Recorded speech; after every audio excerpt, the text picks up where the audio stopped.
तमिलनाडु में आज एक बड़ा हादसा सामने आया है। यहाँ एक मंदिर में जुलूस के दौरान करंट लगने से 2 बच्चों समेत 11 लोगों की मौत हो गई और कई घायल बताए जा रहे हैं। आपको बता दें, मामला तंजावुर जिले का बताया जा रहा है। यहाँ रथ जुलूस के दौरान ये हादसा हुआ है। देखते ही देखते कई लोग करंट की चपेट में आ गए, जिसके बाद अब तक 11 लोगों की मौत हो गई है। मिली जानकारी के मुताबिक हादसे में कई श्रद्धालु गंभीर रूप से घायल हो गए हैं, जिन्हें आनंद फानंद में नज़दीकी अस्पताल में भर्ती कराया गया है। वहीं सूचना मिलते ही मौके पर पहुंची पुलिस ने राहत बचाव कार्य को शुरू कर दिया है।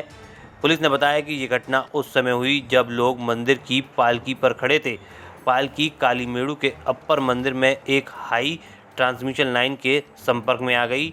अधिकारियों ने कहा कि मंदिर की पालकी को मोड़ने के समय ओवर हेड लाइन के संपर्क में आने के कारण ये भीषण हादसा हुआ। अधिकारियों ने मीडिया से बात करते हुए कहा कि मारे गए लोगों में 2 बच्चे भी शामिल हैं। साथ ही गंभीर रूप से झुलसे 3 लोगों को इलाज के लिए तंजावुर मेडिकल कॉलेज में भर्ती करवाया गया है।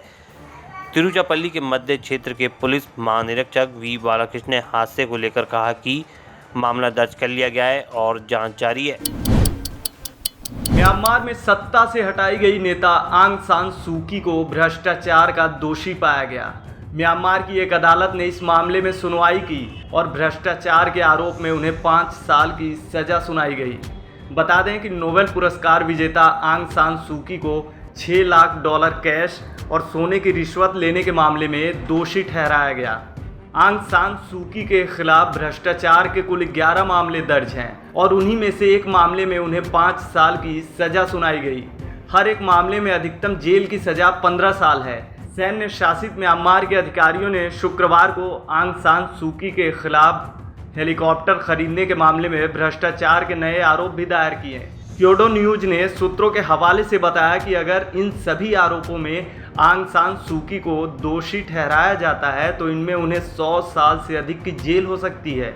आंग सान सूकी नेशनल लीग फॉर डेमोक्रेसी की नेता हैं। आंग सान सूकी म्यांमार के राष्ट्रपिता आंग सान की पुत्री हैं। आंग सान की 1947 में राजनीतिक हत्या कर दी गई थी। सूकी ने म्यांमार में लोकतंत्र की स्थापना के लिए लंबा संघर्ष किया। उन्हें 1991 में नोबेल शांति पुरस्कार से भी सम्मानित किया गया। उन्होंने लोकतंत्र समर्थक आंदोलन के चलते दशकों तक जेल काटी है। आपको बता दें कि 1 फरवरी 2021 को म्यांमार की सेना ने निर्वाचित सरकार का तख्ता पलट कर दिया था और खुद सत्ता संभाल ली थी। इसके बाद लोकतंत्र समर्थक आंग सान सूकी समेत कई बड़े नेताओं को जेल में डाल दिया गया। तब से चीन से उन्हें लगातार सैन्य और कई तरह की मदद मिल रही है। हाल ही में चीन ने म्यांमार के सैनिक शासन के लिए मदद और बढ़ा दी। देश में भीषण गर्मी ने लोगों का जीना मुहाल कर रखा है। ऐसे में झारखंड में बिजली संकट और गहराता जा रहा है। लोग रात भर टकटकी लगाए बिजली का इंतजार करते रहते हैं, लेकिन बिजली है कि आती ही नहीं। दिन में भी अब बार बार बिजली कटौती ने लोगों के लिए परेशानी खड़ी कर दी। दूसरे शहरों का आलम क्या है, इसका अंदाजा आप इसी बात से लगा सकते हैं कि झारखंड की राजधानी रांची में 6 से 7 घंटे बिजली कटौती हो रही है। ग्रामीण इलाकों में तो 10 से 12 घंटे तक बिजली की कटौती हो रही है। बिजली कटौती से तंग लोगों का गुस्सा भी अब दिखने लगा। सोशल मीडिया से लेकर अब सड़कों तक प्रदर्शन होने लगे। वहीं इस मामले पर भारत के पूर्व कप्तान महेंद्र सिंह धोनी की पत्नी साक्षी धोनी ने बिजली संकट पर राज्य सरकार से सवाल पूछे। उन्होंने ट्वीट कर कहा, मैं एक टैक्स पेयर हूं और जानना मेरा अधिकार है कि आखिर झारखंड में इतनी बिजली क्यों कटौती हो रही है। हालांकि झारखंड के मुख्यमंत्री हेमंत सोरेन ने बिजली संकट दूर करने का आश्वासन दिया। इसके साथ ही उन्होंने कहा कि बिजली का संकट पूरे देश में छाया हुआ है। बाजार से बिजली की खरीद नहीं कर पाने के कारण ये समस्या पैदा हुई है। राज्य सरकार ने ऊर्जा विभाग को इसके लिए अतिरिक्त राशि उपलब्ध करा दी है, ताकि विभाग इंडियन एनर्जी एक्सचेंज से ऊंची दर पर भी बिडिंग कर बिजली की खरीद कर सके। सुनिए और क्या कुछ कहा हेमंत सोरेन ने। बिजली की उपलब्धता है वो भी पूरे देश में कमी है। आप बाजार में भी बिजली की खरीद नहीं कर पाते हैं क्राइसिस की वजह से। इसलिए हम लोगों ने आज विभाग को और अतिरिक्त पैसे उपलब्ध करा दिए हैं ताकि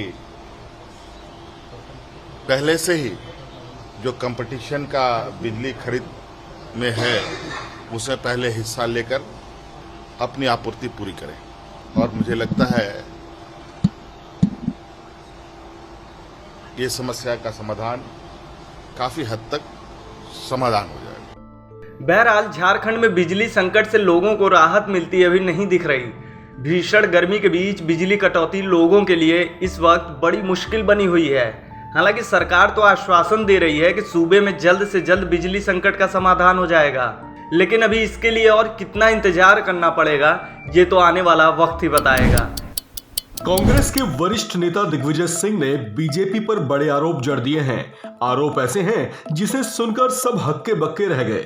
उन्होंने आरोप लगाया है कि बीजेपी गरीब मुस्लिम लड़कों को पैसे देकर उनसे पत्थरबाजी करवाती है। ये बयान अगर किसी छोटे मोटे नेता या कार्यकर्ता की ओर से आया होता तो बात शायद आई गई हो गई होती, लेकिन ये बयान आया है उन दिग्विजय सिंह की ओर से जिन्हें राजनीति का लंबा तजुर्बा है और जिनकी बातों को गंभीरता से लिया जाता है। कांग्रेस के सीजन नेता की ओर से आए इस बयान के बाद अब सियासी माहौल भी तल्ख होने लगा है। पूछा जा रहा है कि आखिर कांग्रेस के इस वरिष्ठ नेता ने ऐसा बयान क्यों दिया, और यह भी पूछा जा रहा है कि क्या उनके पास ऐसे गंभीर आरोपों के पीछे कोई प्रमाण या ठोस आधार है जिसके बिना पर उन्होंने ऐसा बयान देकर सियासी माहौल में खलबली मचा दी है। उनके इस बयान के बाद बीजेपी के नेता भी खासे खफा नजर आ रहे हैं।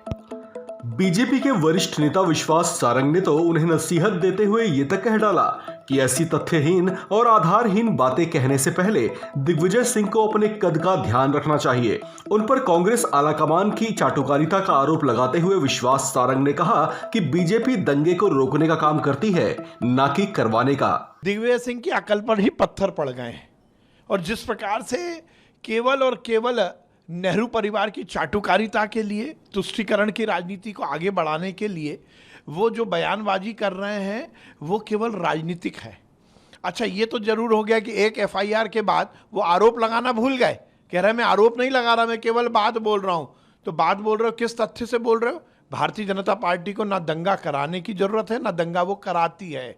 भारतीय जनता पार्टी दंगा रोकती है। ये नेहरू परिवार और कांग्रेस का इतिहास रहा है कि उन्होंने दंगे कराए हैं अपनी राजनीतिक रोटी सेकने के लिए। इस तरह के आरोप लगाकर दिग्विजय सिंह ने अपनी हैसियत बताई है।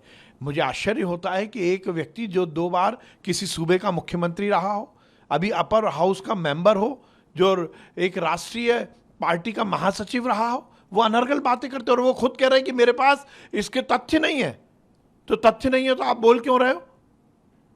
केवल और केवल नेहरू परिवार की चाटुकारिता करने के लिए। और अब वो नया समीकरण है कि कमलनाथ जी पीके का विरोध कर रहे हैं, ये पीके का समर्थन कर रहे हैं। इनके भाई कह रहे हैं पीके को राज्यसभा में भेज दो, नेहरू परिवार से मिलकर 10 जनपद में अपनी हैसियत बढ़ाना चाहते हैं, इसलिए अनर्गल बातें कर रहे हैं। ऐसी बातों का ना कोई तथ्य है, ना कोई आधार है। गौरतलब है कि कांग्रेस के वरिष्ठ नेता दिग्विजय सिंह एक जनसभा को संबोधित कर रहे थे।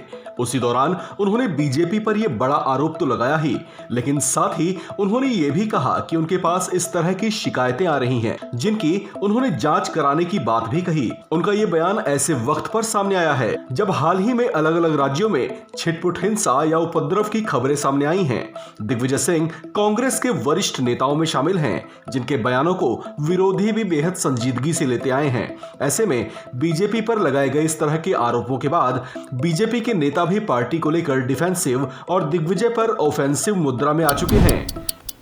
भारत में कोरोना के मामले थमने का नाम नहीं ले रहे हैं। हर रोज कोरोना के नए मामले सामने आ रहे हैं। पिछले 2 दिनों से कोरोना के नए मामलों में 2% की गिरावट के बाद एक बार फिर कोरोना के नए केस में उछाल आया है। बुधवार को स्वास्थ्य मंत्रालय की तरफ से जारी आंकड़ों के मुताबिक पिछले 24 घंटों में संक्रमण के मामलों में तकरीबन 18% उछाल देखने को मिल रही है। स्वास्थ्य मंत्रालय की रिपोर्ट के मुताबिक 24 घंटे में 2927 नए मामले सामने आए हैं। इस दौरान देश में 32 लोगों की कोविड से मौत हुई है। भारत में पिछले कई दिनों से कोरोना के 2000 से ज्यादा मामले सामने आ रहे हैं। स्वास्थ्य मंत्रालय के आंकड़ों के मुताबिक कोरोना के नए मामलों में बढ़ोतरी के बाद देश में अब तक कोरोना के कुल मामलों की संख्या 4,30,65,496 हो गई है। हालांकि राहत की बात यह है कि कोरोना से मौत के मामले में पिछले दिन के मुकाबले भारी गिरावट आई है। पूरे भारत में अब तक कुल 5,23,654 लोगों की कोरोना से मौत हो चुकी है। स्वास्थ्य मंत्रालय की ओर से जारी आंकड़ों के मुताबिक देश में एक्टिव मरीजों की संख्या अभी 16,279 है। फिलहाल देश में कोविड पॉजिटिविटी रेट 0.58% पर बना हुआ है। राहत की बात यह है कि 2,552 मरीजों को पिछले 24 घंटों में कोरोना संक्रमण से मुक्ति मिली है। वर्तमान में रिकवरी रेट 98.75% है। अब तक देश में कोरोना से ठीक होने वालों की कुल संख्या 4,25,25,563 है। वहीं अब तक वैक्सीनेशन का आंकड़ा 188,19,40,971 पर पहुंच गया है। पिछले 24 घंटों में 21,97,082 लोगों को वैक्सीनेशन की डोज लगाई गई है। भारत में कल कोरोना वायरस के लिए 5,05,065 सैंपल टेस्ट किए गए। कल तक कुल 83,59,74,079 सैंपल टेस्ट किए जा चुके हैं। राजधानी दिल्ली समेत कई राज्य ऐसे हैं जहां कोरोना के मामले बहुत तेजी से बढ़ रहे हैं। महज दिल्ली में पिछले 24 घंटों में 1,204 नए कोविड मामले सामने आए। वहीं एक व्यक्ति की मौत हो गई। यहां सक्रिय मामलों की संख्या 4,508 पर पहुंच गई है। कोरोना की बाकी लहरों में बच्चों पर ज्यादा गंभीर असर नहीं हुआ था, लेकिन इस बार बच्चे इस नए XE वेरिएंट की चपेट में आ रहे हैं। खासतौर से स्कूल खुलने के बाद इन मामलों में बढ़ोतरी की और आशंका जताई जा रही है। ऐसे में DCGI ने ऐलान किया है कि अब 6 से 12 साल के बच्चों को कोरोना का टीका लगाया जाएगा।